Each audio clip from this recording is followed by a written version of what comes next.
it was just funny. He was like, what you were playing early in the evening was really good. I've been having a great night so far. Yeah. But if you play more of that mainstream pop, me and my wife are going to have to leave. So,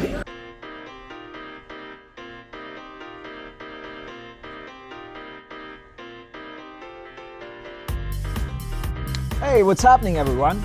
Welcome to another episode of Running Latte, where we go on a run to discover people, places, and the stories they tell. Let's go.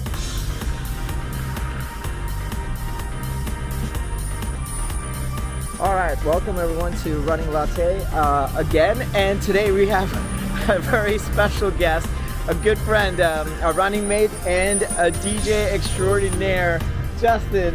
Hello. Welcome, Justin. Thank you so much. All right, so we're gonna go to Molo Cafe. Any reason why we're gonna go there? Just because it's a cool local cafe and it's not too far. All right. Okay, so you're gonna lead us there, right? That's right. When the light turns and it's safe to go. Okay, so we're gonna go to the cafe and we're gonna know a little bit more about Justin. We have some things to talk about, and so let's go. Yeah. Can't wait. We gotta let the lights turn. Great. All right, fair enough. Let's start from what I mentioned at the top. You're DJ extraordinaire. Yeah. I think the reason I wanted to bring it up is just for everyone's benefit. Justin just had his first ever gig, right? That's right. Well, how do you feel about it? Pretty amazing, actually. On a cloud. I don't know. Yeah. Super fun. Basically a dream, like many years in the making. So super glad you were able to attend that one. Yeah. So I guess it was, for context, it was at a Halloween party. That's right. And it was one of the. I found out later that it was a popular place in Montreal.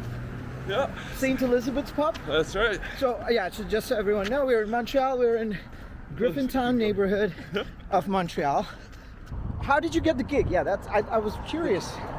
Yeah. So it's just actually a friend. I was hoping to get a gig all summer. Yeah. And didn't manage to find anything, or didn't put the time. Yeah. And then suddenly a friend of a friend just reached out and was like, hey, you want to play at this party? And I was like, sure. And it ended up being like at a pub, and I was like, wow, this is incredible. The friend was a DJ or? No, just like, yeah, it's his first time organizing an event. Yeah. And at the end of the night, he revealed like he wants to open a bar. Okay. And that was like a test. Yeah. If it could be a successful to plan a nice evening. So yeah, that's pretty cool. So let's go back a little bit, because I'm curious how you even started as a DJ. Okay. Like, how far back are we talking? Like, when was the first time you were like, all right, I think I like this. I want to do this. I thought this question might come up, so luckily I put. Okay. Let's see. I started, do you know the recording software you played with in like high school, Audacity? Yeah, I mean, I still play with it. Yeah, of course. So yeah, it's gotten really better with time. So I would play with that. I did like a little mashup at one point. It was like, I don't know, maybe like during graduate studies or something. Yeah. I was like, yeah, I really like this. I should try like better software and stuff, music production. Yeah. Just looked up whatever the big DJs were using. One of my favorites, I was like, looks like it's FL Studio or whatever. Yeah. Played with the free trial, was like, I absolutely love this, and then just bought it, started producing the music and such, and then made these little mixes on with the software. Yeah. And then, you know, the real thing, you have to mix it with the live with the gear. So right. I was like, okay, that was another goal in a few years. So finally bought the gear, and then I was like, you know what, I'll have to practice before I can play in front of people. Right. So I'd record these little mixes, and then yeah, I was able to do the first thing live. So super amazing. And but at some point, you had to like get feedback, right? I mean, you mix these things in Audacity initially. Yeah. Did you show it to people? Yeah, a few friends. They're like, okay, this is interesting, or oh, didn't expect that ending, or whatever. Yeah. It was kind of fun. Like, it's pretty poorly done. Yeah. Poorly done. But I was also naive. A funny story I thought about was, I like sent it to some well-known DJ that I like won't name at one point. I did like a mashup. Yeah. With one of his songs, and I was like, oh, I'm sure he's gonna be like, oh, this is really cool. Yeah. And in the end, he was like, oh, try to make sure the kick drums are on time or whatever. Like it wasn't lined up. Yeah. Like he gave like a good feedback, like basically like it wasn't good, and he's like, Yeah. you know, Yeah. make sure to keep fun. And you were like, what are kick drums? No. I was like, yeah, the timing in sync. What do you mean? It was a vital tip, right? Like so. Yeah. It was a humbling experience. And how far back this again? Like when like how many years back was this? I don't know, probably 10 years ago or Oh, something. jeez. Okay, so this is like a decade-old journey that we were talking about. Yeah, actually. Oh my God. And so you kept playing with it, but you never took it seriously enough that okay, I'm gonna go actually ask somewhere that I can play. Have you tried approaching before, like to people, like if you can do any gigs or no? No, well, I've had the mixer for like just 2 years, and I've just started like really practicing with it for like a year. Okay. So it's just now that I'm like, I feel that I'm able to actually like do stuff with it, you know? Yeah. So, And what would you say like is the toughest part in all of this? Because I know you love music. I mean, you gotta love music to be able to do it, but I'm sure there are days where you're like, this is BS. let's see. The toughest part of it, let's say mixing or like making your own music, that takes a lot of time. Okay. It's a very like kind of lonely activity. I mean, some people do it with friends, I'm sure, but Yeah. otherwise you're just on your own listening to the same sounds being repeated all night, Yeah. and you're like, is this worth something? Like, what am I doing with my You time? could get jaded though, right? Yeah. I mean, like Yeah. you listen to the same thing again and again. And like, yeah, right, it's good to just put a bunch of songs out there, not stay stuck on the same, because if the melody's not good, no one's ever gonna like it, right? So Yeah. you gotta keep switching it up, and like, if you keep mixing the same song, you're never gonna learn how to mix other songs. Did you ever have like a moment where you were like, I'm done with this. I can't do this. This is just, No, I don't think actually. yeah. It's just for fun, right? But you never got to a point where like, oh my God, this is, but maybe it's because you never really put that pressure on you. Yeah, I've taken some breaks as well as like, let me try some other hobbies, or right, let's do some more running and stuff. Yeah. But like in the back of my mind, I always wanted to go back to it, and that's what I've been doing recently. I don't know, Interesting. self-actualization, you know. Nice. So what would you tell someone who's starting out? Like if you were to talk to the Justin from 10 years back. Let's see. 10 years back, just do what you're doing. Like follow your passion. You know? Yeah. Is there something just buy the software and try it out and have fun with it, right? Like learn. Yeah. Watch a lot of videos. Maybe stick to a schedule. Yeah. Right, because if you don't learn, you're not gonna progress. So. Yeah. Is there something that surprised you during this whole? Then you were like, when you started out, you thought of it in a way, but like it turned out to be a very. Well, one thing that surprised me recently was like finally be able to make like a song with a decent structure, and just to have friends be like, yo, I like this one. Yeah. Right, like, Yeah. and I'm like, wow, this is the coolest thing ever. Like people actually like want to re-listen to it, you know. So what's one thing that you learned from this gig? Like, is there something that you were like, okay, I'm gonna take this for my other gigs, you know, as a takeaway?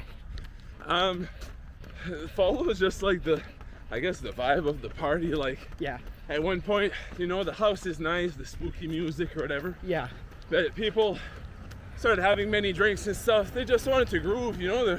But then these gigs, like, usually a big set, no one takes in your requests or whatever, but Yeah. I was just feeling the vibe and Yeah. thinking it made it super fun. Like, Yeah. did like a 3-hour improvised set for the later in the night, right? Like, How tough is that? Like, is it tough? And I mean, for someone who's not, let's say, like, you know, people out there, including me, who are not musically inclined or we're musically challenged, is that something that you have to prepare a lot? that's something I like to learn, just because there are different tempos for the songs, right? So I'm like, you don't want the end to be too dry, like Yeah. maybe echo it out or Yeah. something like that, or but yeah, it's because it's good. I also already have to learn. You need to know like a lot of music, right? You're the musical expert at, Right, at right. the thing. So Right. if I don't know how a song is gonna end, or like what the drums are gonna clash or the vocals, Yeah. I don't know. It makes it tough, right? So So, you- it's so- good to know a lot of music. So you do you learn, like, do you do like a musical training? Yeah, I've read music theory, like in some PDFs or whatever. Yeah. I've had that, and then Yeah. you use that like part of what like most DJs do. You do a Oh, most DJs do that? you do for the when you do a mix, Yeah. you don't need to know that much theory, but Yeah. you want to mix the tracks harmonically, so the notes don't clash. They're in a similar key. Okay. So Okay. that's kind of like a secret when Interesting. when the transition sounds so good, Interesting. because the keys are similar. Like you're like, whoa, were these two songs made together or whatever? Huh. That creates kind of like a magic effect. And so like if you, with all the knowledge you have now, like would you have taken this leap a lot earlier? Kind of, yeah. Yeah. And like, I say to people, like, try the free software to see if you're interested. Yeah. But then at the same time, like, if you're interested, just buy the good software, because you'll save so much time. Like, Right. Yeah. Yeah. Like you can't. It's very tough to edit with the free stuff, you know. Yeah.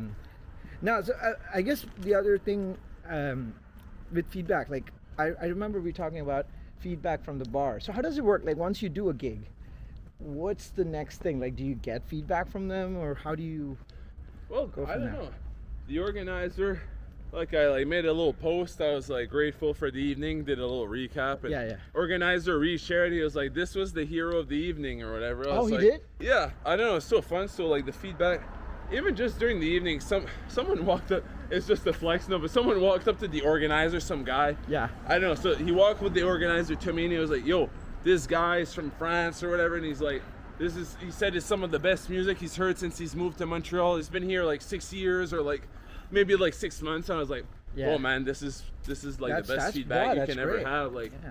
I wasn't like looking to create an amazing experience, right? Like Yeah, yeah. cross continental. You're famous in Europe. So wait, does that I guess you could say on this side, yeah. does that mean that you so like after that feedback, does that mean it helps you get more gigs, or how does that work? Well, the guy like said he'd be opening a bar, so I'm like, well, it'd be awesome to play if he opens a new bar, right? Yeah. Be like a resident there or something. Yeah.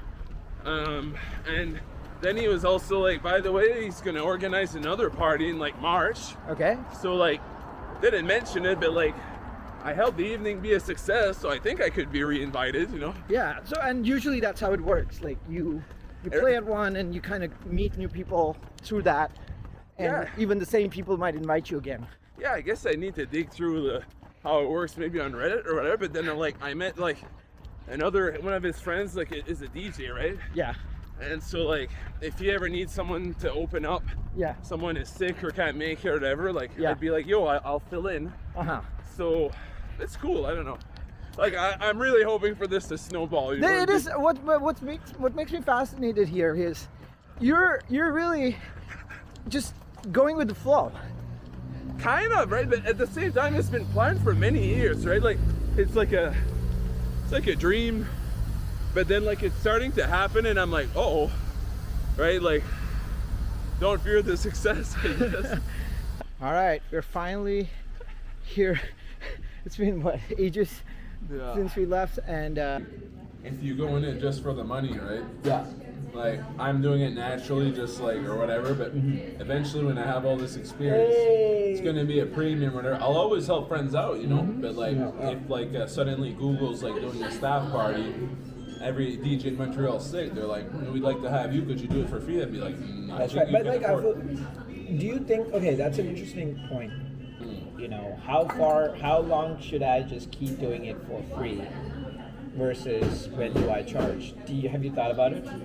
It's like, It's like people say like, oh, some influencers, they're like, can I go to your restaurant, have a free meal, and then you'll get exposure, like I won't pay.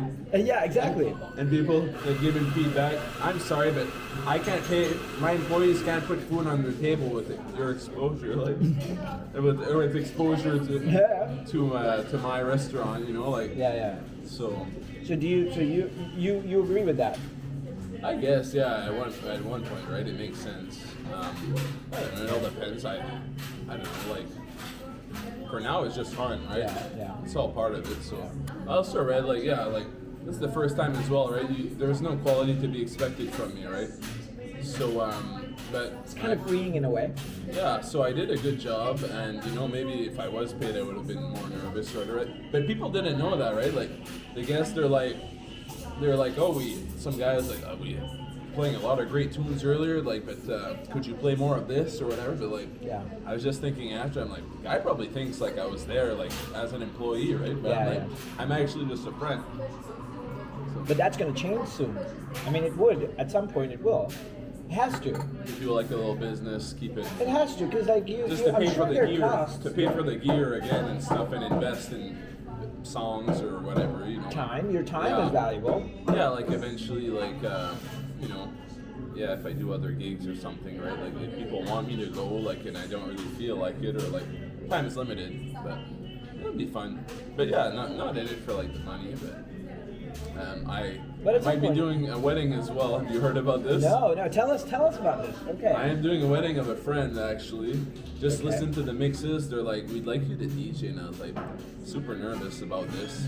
I was like, maybe it's best for a professional or whatever, but like, in the end, it's just going to be like a private, personal experience. They know everyone there. And like, I was like, I'll do it. Interesting. And luckily, this gig just popped up, this opportunity, and I was like, okay, perfect practice. Now I know how to take requests and stuff. Yeah, I mean that's pressure though. I had a heckler. And I made.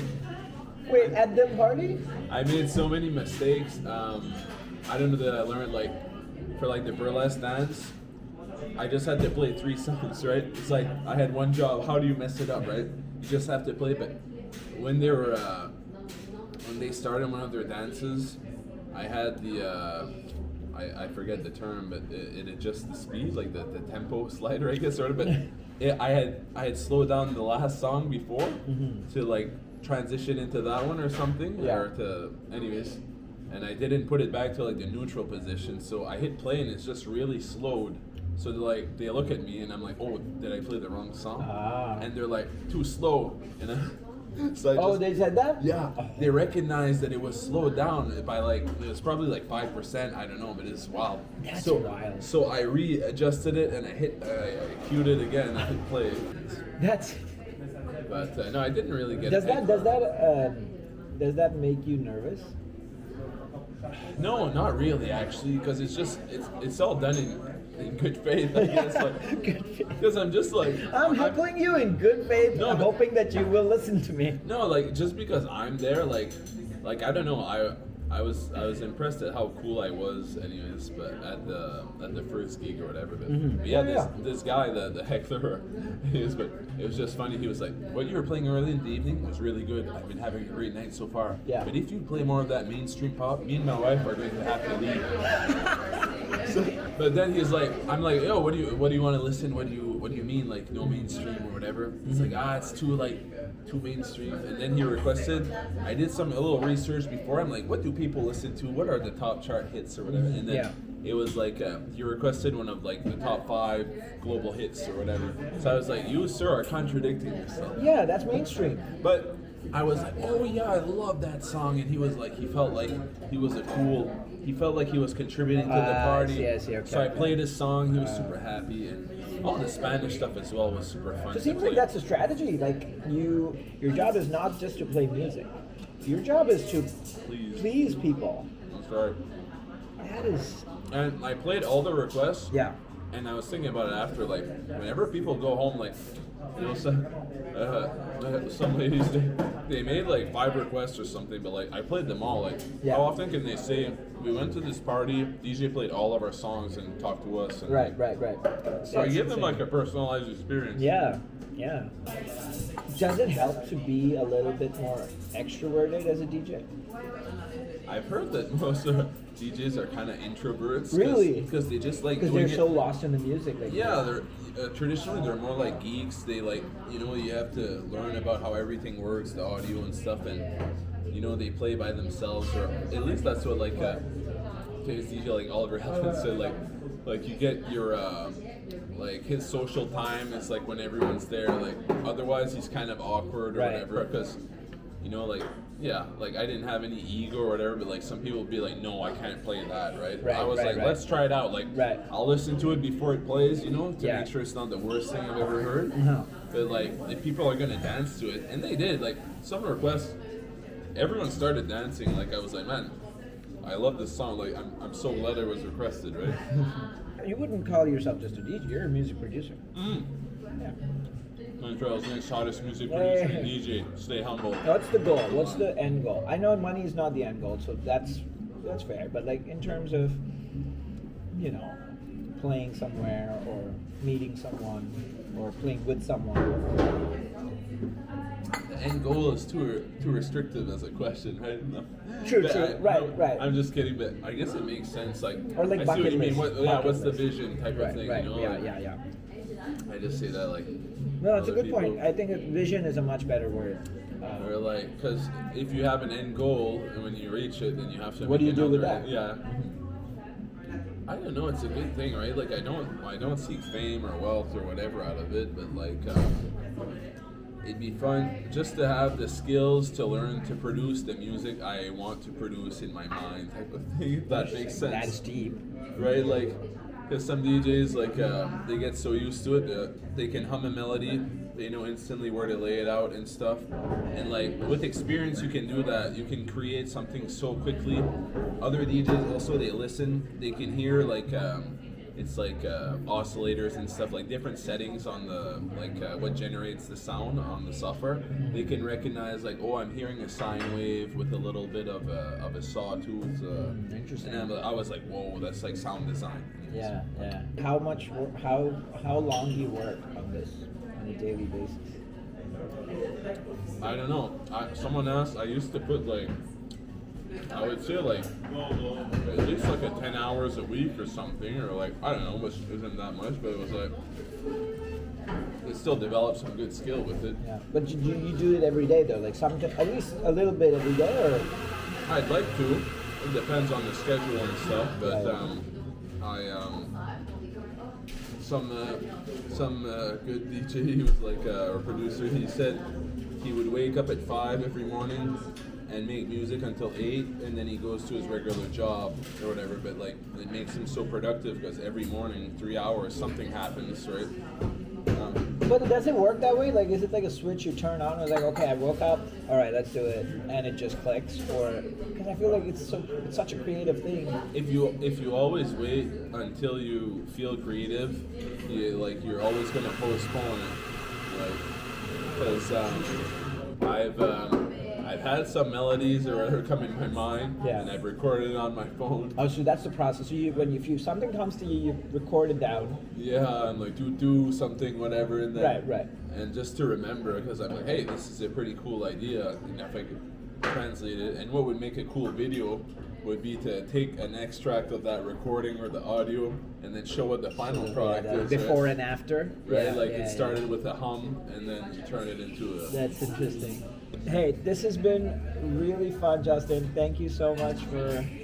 Thanks so much, Rose. I see the batteries at the end. We're almost dying. No, not dying. Like, the battery's dying, not us. Definitely check out his Spotify. What's your Instagram? At JLebz Music. JLebz Music. JLebz. Yeah, the Spotify and Instagram links are also down below as well. So thank you again, Justin. Bless your soul. It's time to cut it.